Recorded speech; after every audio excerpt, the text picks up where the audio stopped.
जो आरएसएस के लोग हैं इन्हें दो ही चीज आती है, मोदी जिंदाबाद और जय श्री राम। तो वही नारे वहां लगाने लगे। कई वीडियो वायरल हो रहे हैं, तमाम वीडियो मेरे पास भी कई वीडियो का काफिला जहां जा रहा था वहां जय श्री राम के नारे लग रहे थे, बीजेपी के वहां झंडे लहर रहे थे। अब किसान तो बीजेपी का झंडा लेके नहीं जाएगा, किसान तो जय श्री राम नहीं बोलेगा, किसान तो हर हर महादेव और अल्लाह अकबर बोल रहा है। और इनकी जो गाजीपुर में रैली हुई वहां इन्होंने कांग्रेस की नेत्री जो इनको काले झंडे दिखा रही थी रीता यादव, उसके ऊपर गोली चलवाने का काम किया आरएसएस के गुंडों ने। तो वहां के लिए नहीं बोल रहे प्रधानमंत्री कि प्रधानमंत्री का जो विरोध कर रहा है उस पे तो आप गोली चलवा रहे हैं। और आप पंजाब सरकार से चूक नहीं है, चूक आपके मोहन भागवत से हुई है, चूक आपकी आरएसएस की पाठशाला से हुई। लेकिन आप जितना छींटाकशी करोगे, जितना कीचड़ फैलाओगे, जितनी गंदगी आप करोगे, उसका खामियाजा सिर्फ और सिर्फ प्रधानमंत्री को और बीजेपी को ही भुगतना पड़ेगा। कि आप साहब नेपाल चले जाओ, भूटान चले जाओ, मॉरिशस चले जाओ, आप इस देश में रहने के लायक नहीं हो, क्योंकि जनता आपको पसंद नहीं कर रही है। आपको देश की जनता से डर लग रहा है, आपको अपने लोगों से ही डर लग रहा है जो आपकी जय जयकार के नारे लगा रहे हैं, आपको उन्हीं से जान का खतरा है। भाई कि कैसा प्रधान सेवक है। निश्चित तौर पे हार का डर है, हार का डर क्या, वो हार ही रहे हैं। इनके अपने जो आरएसएस के सर्वे हैं, सर्वे ये बता रहे हैं कि पंजाब में इनको सीट ही नहीं मिलेंगी, 0 सीट पे रहेंगे। समाज में 3-4 वर्ग लगाने, बिल्कुल संविधान को ये खतरे में ला रहे हैं और ये संविधान को खत्म करना। हमारा स्तर इतना गिर गया है कि कोई बहन बेटी अगर सरकार के खिलाफ बोल रही है तो हम उसकी बोली लगा दें। आपको क्या लग रहा है कि प्रधानमंत्री जी जैसे लोगों को वाकई जान का खतरा हो सकता है? 2014 से पहले मनमोहन सिंह प्रधानमंत्री थे, तो दिल्ली में जो आवास है प्रधानमंत्री आवास, वहाँ की सुरक्षा जो वहाँ के लोग बताते हैं कि आम आदमी वहाँ आ जा सकता था और सुरक्षा भी कोई खास नहीं हुआ करती थी। और इस समय मिलिट्री की छावनी बना दी गई है प्रधानमंत्री जी की जो सुरक्षा है, जो आवास की सुरक्षा है। और दूसरी बात अगर आप की जो बात की जाए, अब पहले बात खत्म हो जाने दो, दूसरी बात अगर की जाए, पंजाब में जो हुआ ये पूरी तरीके से प्रायोजित था। आपको भी मालूम है, हमें भी मालूम है, आरएसएस द्वारा ये रची गई पटकथा थी, जिस पटकथा के जो अभिनेता थे वो हमारे माननीय प्रधानमंत्री जी हैं, अभिनय करने में माहिर आदमी है। पंजाब में जो रैली चल रही थी, रैली में भीड़ नहीं थी, कैप्टन अमरिंदर 150 लोगों को संबोधित कर रहे थे। यहाँ से उनको मैसेज गया कि साहब भीड़ नहीं है, हेलीकॉप्टर से उन्हें पहुंचना था। बिना सीएम को, सीएम चन्नी को बिना सूचित किए इन्होंने अपना रूट डाइवर्ट किया। अगर आप रूट डाइवर्ट करते हो तो उसके लिए जिम्मेदार कौन हो? अगर आपको हेलीकॉप्टर से जाना और आप सड़क से जा रहे हो और आपको सुरक्षा भी चाहिए, तो आपको कम से कम जो है वहाँ मुख्यमंत्री आवास पे और जो वहाँ का डीजीपी है उसको बताना पड़ेगा कि नहीं बताना पड़ेगा। इसकी पटकथा मोहन भागवत ने लिखी थी, मोहन भागवत द्वारा इसकी पटकथा लिखी गई थी कि कैसे भी, चूंकि पंजाब में एक दलित मुख्यमंत्री है, पंजाब में कांग्रेस की सरकार है, तो ये कांग्रेस को बदनाम करने की साजिश थी, ये विपक्ष को बदनाम करने की साजिश थी, जिसमें प्रधानमंत्री औंधे मुंह गिरे। साफ तौर पे ये असफल साबित हुए। जो इनका अभिनय था प्रधानमंत्री जी की तरफ से तो बढ़िया अभिनय हुआ, लेकिन जो भाड़े के लोग ये बुला के ले गए थे, जो आरएसएस के पन्ना प्रमुख वहां पहुंचे थे भीड़ में, वो बेचारे आवेश में आके प्रधानमंत्री जय जयकार के नारे लगाने लगे, जय श्री राम के नारे लगाने लगे। क्योंकि ये लोग क्या है ना, ये लोग भी स्लीपर सेल की तरह काम करते हैं। जो आरएसएस के लोग हैं इन्हें दो ही चीज आती है, मोदी जिंदाबाद और जय श्री राम। तो वही नारे वहां लगाने लगे। कई वीडियो वायरल हो रहे हैं, तमाम वीडियो मेरे पास भी कई वीडियो, पता चल गया क्यों बिल्कुल मुंह खोले जय श्री राम बोला, मोदी जिंदाबाद बोला, तो पता लग गया। कई वीडियो है साहब, 2 तरह के वीडियो आ रहे हैं। एक तो मोदी जी की जो रैली होनी थी उसमें भीड़ नहीं थी, कुर्सियां खाली थी, लाल लाल कुर्सियां सारी खाली थी। और दूसरा मोदी जी का काफिला जहां जा रहा था वहां जय श्री राम के नारे लग रहे थे, बीजेपी के वहां झंडे लहर रहे थे। अब किसान तो बीजेपी का झंडा लेके नहीं जाएगा, किसान तो जय श्री राम नहीं बोलेगा, किसान तो हर हर महादेव और अल्लाह अकबर बोल रहा है, किसान तो भारत माता की जय बोल रहा है, किसान तो जय जवान जय किसान के नारे लगा रहा है, किसान तो मोदी जी के जिंदाबाद के नारे तो लगा ही नहीं सकता है। और दूसरी बात, अगर इनको पंजाब में खतरा था और पंजाब में अगर इनको खतरा लग रहा है सुरक्षा की दृष्टि से, तो ये नोएडा में क्यों भूल गए? नोएडा में जब ये जेवर एयरपोर्ट का शिलान्यास करने जा रहे थे तो उस समय वहां पर इनको काले झंडे दिखाए गए, तो वहां इन्होंने क्यों नहीं कहा कि हमें जान का खतरा है? काशी विश्वनाथ मंदिर के लिए बनारस गए थे, वहां भी इनको काले झंडे दिखाए गए, तो वहां इनको खतरा नहीं हुआ जान का। और इनकी जो गाजीपुर में रैली हुई, वहां इन्होंने कांग्रेस की नेत्री जो इनको काले झंडे दिखा रही थी, रीता यादव, उसके ऊपर गोली चलवाने का काम किया आरएसएस के गुंडों ने। तो वहां के लिए नहीं बोल रहे प्रधानमंत्री कि प्रधानमंत्री का जो विरोध कर रहा है उस पे तो आप गोली चलवा रहे हैं, और अपने भाड़े के आरएसएस के एजेंट को ले जाकर आप ये बताना चाह रहे हैं कि पंजाब सरकार से चूक हुई। साहब, पंजाब सरकार से चूक नहीं है, चूक आपके मोहन भागवत से हुई है, चूक आपकी आरएसएस की पाठशाला से हुई है। बिल्कुल निराधार आरोप लगाया जा रहा है। चन्नी साहब के काफिले को भी रोका गया था, चन्नी साहब वहां जनता के बीच में पहुंचे थे, वो वीडियो भी वायरल हो रहा है, और जनता की समस्या समझी, उनका निस्तारण किया। ठीक है, चन्नी साहब ने पूरा स्पष्ट बता दिया, अगर आप रूट बदल रहे थे तो हमें आप सूचित करते। क्या पंजाब और पंजाबियत पर एक तरीके धब्बा है, कलंक? ये शुरू से धब्बा लगाने की कोशिश कर रहे हैं। पहले इन्होंने किसान आंदोलन को भी खालिस्तानियों का आंदोलन कहा, और अब ये पंजाबियों को भी आतंकवादी बोल रहे हैं, सिखों को आतंकवादी बोलने का काम कर रहे हैं। लेकिन आप जितना छींटाकशी करोगे, जितना कीचड़ फैलाओगे, जितनी गंदगी आप करोगे, उसका खामियाजा सिर्फ और सिर्फ प्रधानमंत्री को और बीजेपी को ही भुगतना पड़ेगा, क्योंकि जनता सब समझ रही है। सोशल मीडिया का जमाना है, मेन स्ट्रीम मीडिया 2 दिन दहाड़ती रही कि प्रधानमंत्री के जान को खतरा, जान को खतरा। अब जैसे ही वीडियो वायरल होने लग रहे हैं, अब मेन स्ट्रीम मीडिया के मुंह में दही जम गया है। अब सोशल मीडिया पर, यूट्यूब चैनल्स पे खूब चल रहा है कि प्रधानमंत्री जी ने किस तरीके से झूठ की पटकथा रची है, किस तरीके से प्रधानमंत्री जी अपनी, जो प्रधानमंत्री का एक पद है, उसका एक डेकोरम होता है, उसकी एक गरिमा होती है, उस गरिमा को वो खो चुके हैं। कैसे ऐसे झूठे झूठे काम कर रहे हैं। मेरा तो आपके चैनल के माध्यम से प्रधानमंत्री जी को सिर्फ और सिर्फ एक निवेदन है कि आपको कहीं रैलियों में जाने की ज़रूरत नहीं है। आप अपने यहाँ 5 स्टार होटल में रुकिए, अपने आवास में रुकिए, ज़्यादा हो तो 2-3 महीने के लिए विदेश यात्रा पे निकल जाओ, क्योंकि साहब आपकी रैलियों में भीड़ नहीं होगी। फिर आप विपक्ष को ऊपर दोषारोपण करोगे। ठीक है साहब, जहाँ जहाँ आपकी सरकार नहीं है वहाँ रैली करने जाओगे, वहाँ भीड़ नहीं होगी, क्योंकि जहाँ सरकार है वहाँ भाड़े के जरिए लोग बुला लेते हो। उत्तर प्रदेश की सरकार हो चाहे उत्तराखंड की सरकार हो, सब जगह भाड़े के लोग आ रहे हैं। भाड़े के लोग क्या किराए के लोग बुलाए जा रहे हैं, उनको 1000-1000, 500-500 रुपए देकर बुलाया जाता है। चाहे वो मोदी नगर की प्रधानमंत्री की रैली हो, चाहे वो गौतम बुद्ध नगर की रैली हो, चाहे उनकी अलीगढ़ की रैली हो। उत्तर प्रदेश में जहां भी रैली हो रही है वहां बीजेपी के कार्यकर्ता, जो पन्ना प्रमुख हैं, 10-20 हजार लोग ये पूरे जाते हैं, और यही हर जगह मिलेंगे आपको, वही चेहरे मिलेंगे। उत्तर प्रदेश में कहीं भी रैलियां हो, 90% जो चेहरा है आपको वही मिलेगा, वही लोग पहुंचते। सरकारी धन का दुरुपयोग हो रहा है, सरकारी बसें लगाई जाती हैं, सरकारी बसों से ये लोग इनको पहुंचाने का काम किया जाता है। कि प्रधानमंत्री को डर लगने लगा इस देश में, यही जब डर नहीं, ये बात मैं नहीं कह रहा हूँ, ये बात मीडिया के लोग कह रहे हैं और प्रधानमंत्री जी कह रहे हैं। और अगर आपको इस देश में डर लग रहा है तो आपको कहाँ जाना चाहिए? ये लोग भी, ये बात भी मैं नहीं कह रहा हूँ, ये बात भी आरएसएस के लोग ही कहते हैं कि जिसे इस देश में डर लग रहा है वो पाकिस्तान चले जाएं। तो मेरा भी आपके माध्यम से ये कहना है कि आप साहब नेपाल चले जाओ, भूटान चले जाओ, मॉरिशस चले जाओ, आप इस देश में रहने के लायक नहीं हो, क्योंकि जनता आपको पसंद नहीं कर रही है। आपको देश की जनता से डर लग रहा है, आपको अपने लोगों से ही डर लग रहा है जो आपकी जय जयकार के नारे लगा रहे हैं, आपको उन्हीं से जान का खतरा है।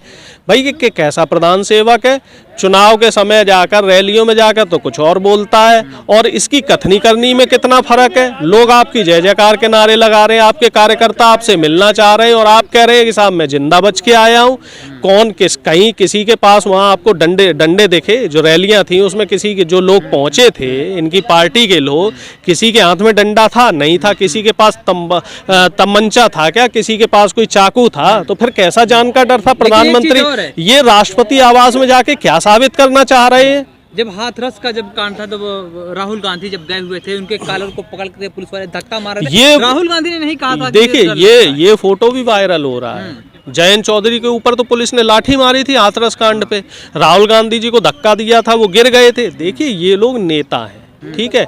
और ये लोग ऐसे नेता नहीं है, ये लोग तीसरी पीढ़ी चौथी पीढ़ी के नेता हैं।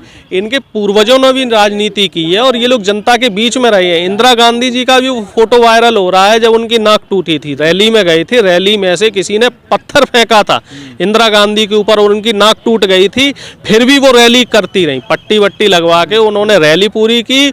और जिसने पत्थर फेंका था उसको मना कर दिया गया था पुलिस के जरिए कि इसके ऊपर कोई कार्रवाई नहीं होगी, क्योंकि ये जनता जनार्दन है। हम जब जनता से वोट लेने जा सकते हैं तो अगर जनता को हमारी बात पसंद नहीं आ रही है, जनता के बीच में हमारा आक्रोश है, तो जनता हमारे ऊपर हमारे साथ विरोध कर सकती है, विरोध प्रदर्शन कर सकती है। देश लोकतंत्र से चलेगा, देश संविधान से चलेगा और यहाँ विरोध करने का पूरा अधिकार है। किसानों ने भी 13 महीने विरोध किया, लेकिन इसके एवज में भारतीय जनता पार्टी और आरएसएस के लोगों ने क्या कहा? आरएसएस के लोगों ने, मोहन भागवत के लोगों ने किसानों को आतंकवादी बोला, किसानों को खालिस्तानी बोला, किसानों को पाकिस्तानी बोला और ये बोला गया कि किसानों को आतंकवादी संगठनों से फंडिंग हो रही है। इस आंदोलन को पूरा अपवित्र करने की कोशिश की, आंदोलन को बदनाम करने की कोशिश की और आखिरी में क्या हुआ? चुनाव के डर से प्रधानमंत्री को आंदोलन वापस लेना पड़ा, मांगे माननी पड़ी। हालांकि एमएसपी का पेच सता रहा है का बीजेपी को? निश्चित तौर पे हार का डर है। हार का डर क्या, वो हार ही रहे हैं। इनके अपने जो आरएसएस के सर्वे हैं, सर्वे ये बता रहे हैं कि पंजाब में इनको सीट ही नहीं मिलेंगी, 0 सीट पे रहेंगे। और उत्तराखंड में भी ये सत्ता से बाहर हो रहे हैं, उत्तर प्रदेश में भी सत्ता से बाहर हो रहे हैं, गोवा में भी सत्ता परिवर्तन हो रहा है। डर है कुछ अनहोनी भी हो सकती है? ये लोग कुछ भी कर सकते हैं। रॉ के एक ऑफिसर हैं, वो मिलने वाले हैं, वो ये कह रहे हैं कि जो पाकिस्तान अधिकृत कश्मीर है वहाँ से जनवरी या फरवरी के महीने से कुछ खबर आ सकती है। ये लोग वहाँ कुछ ना कुछ कर सकते हैं, क्योंकि ये नौटंकीबाज लोग हैं। इन्होंने पुलवामा करवाया, हमारे 44 जवान शहीद करवाए 19 के चुनाव से पहले, 17 के चुनाव से पहले इन्होंने एयर स्ट्राइक करवाई थी जो उत्तर प्रदेश का चुनाव है। कुछ ना कुछ ये तनाव करेंगे, बॉर्डर पे तनाव करेंगे या फिर ये प्रदेश के अंदर तनाव करेंगे, क्योंकि जब जब चुनाव आता है इन्हें हिंदुस्तान पाकिस्तान दिखाई देता है, इन्हें हिंदू मुस्लिम दिखाई देता है, इन्हें मंदिर मस्जिद दिखाई देता है। ये चुनाव को जो मुख्य मुद्दे हैं उन मुद्दों से भटकाकर चुनाव को धार्मिक मुद्दों पर, सांप्रदायिकता पर और हिंदुस्तान पाकिस्तान पे करके ये चुनाव बदलना चाह रहे हैं। अभी नए साल पर कई वीडियो ऐसे सामने आई कि गलवान घाटी के अंदर चाइना की जो सेना देखो है, आप चीज ये समझ लो, एक चीज आप स्पष्ट तौर पे समझ लो, 22 गांव जो है इनके चाइना में नाम लिख दिए गए हैं, चाइनीज भाषा में। गलवान में चाइना का झंडा फहराया जा रहा है, लेकिन प्रधानमंत्री का जो सीना है वो सीना में कोई दम नहीं है, ना प्रधानमंत्री की बातों में कोई दम है, ना प्रधानमंत्री के अंदर इतना साहस है कि वो चाइना को कुछ कह लें। क्योंकि दबाने की कोशिश है क्या? बिल्कुल हर तरीके से इनका जोर सिर्फ पाकिस्तान पे चलता है, इनका जोर सिर्फ देश की जनता पे चलता है, इनका जोर सिर्फ विपक्ष पे चलता है, इसके अलावा इन्हें कुछ नहीं आता है। ये चारों तरफ से विफल साबित हुए हैं। युवाओं को ये रोजगार देने में असफल रहे हैं, महिलाओं को ये सुरक्षा देने में असफल रहे हैं। महिला सुरक्षा की जो ये बात करते थे उसमें इनके ये पूरी तरीके से फेल हो गए हैं। ये किसानों की आय डबल करने में भी असफल रहे हैं। किसानों की आय 2013 में 46 रुपये प्रतिदिन हुआ करती थी, जो कि अब घटकर 26 रुपये रह गई है। तो किसान हो, चाहे आम आदमी हो, चाहे महिलाएं हो, चाहे देश का बच्चा हो, बूढ़ा हो, जवान हो, सब इनसे परेशान है। देश बदलाव के इस समय बदलाव के मूड में है। जनता को इस समय बदलाव चाहिए और बदलाव के रूप में सबसे पुरानी पार्टी है कांग्रेस, कांग्रेस की तरफ जब बढ़ रही है। देखो जो 5 राज्य के जो चुनाव दिखाया जा रहा, फर्क साफ है। 2017 से पहले क्या होता था? अपहरण होता था, फिरौतियां मांगी जाती थी, सब टीवी पे दिखाया जाता है। क्या लगता है टीवी पे सच्चाई नहीं दिखाई जा रही? 2017 से पहले जो अपराध होते थे, देखो मैं ये नहीं कह रहा कि 2017 से पहले अपराध नहीं होते थे, अपराध होते थे, लेकिन अपराधियों को शरण नहीं दी जाती थी, अपराधी जेल के अंदर हुआ करते थे। और 2017 के बाद क्या हो रहा है? जो अपराधी हैं वो जेल के बाहर हैं और जिनके साथ अपराध होता है, जो शोषित होते हैं वो जेल के अंदर होते हैं या फिर उनकी मौत हो जाती है। 2017 के बाद सरकार अपराधियों को बचाती हुई नजर आ रही है। कुलदीप सेंगर इसका उदाहरण है, अजय टैनी इसका उदाहरण है, चिन्मयानंद जी इसका उदाहरण है। ऐसे तमाम उदाहरण हमारे सामने हैं। प्रत्यक्ष को प्रमाण की जरूरत नहीं है, आप स्पष्ट तौर पे समझ लीजिए।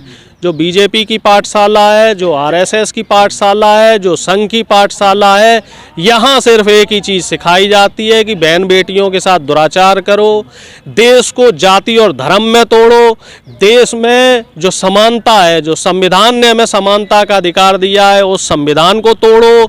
ये मनवाद को, मनवादी विचारधारा के लोग हैं, ये मनवादी जो मनवाद है, जो मनुस्मृति है, उसको फिर से लगाना चाहते हैं। ये समाज में 3-4 वर्ग लगाने, बिल्कुल संविधान को ये खतरे में ला रहे हैं और ये संविधान को खत्म करना चाहते हैं। आखिरी सवाल, बुली बाई एक ऐप है जिसमें मुस्लिम महिलाओं की बोली लगाई जाती है, जिसपे अभी एक नीरज बिश्नोई नाम का एक बीटेक का छात्र था जिसे गिरफ्तार कर लिया, सेकंड ईयर का था। वो भी आरएसएस का ही होगा, कार्यकर्ता होगा आरएसएस का निश्चित तौर पर। चरमपंथी कट्टरवादी था उस मानसिकता का, उसे गिरफ्तार कर लिया गया, उससे कहा गया तो उसने कहा मुझे कोई अफसोस नहीं है ये काम करने में।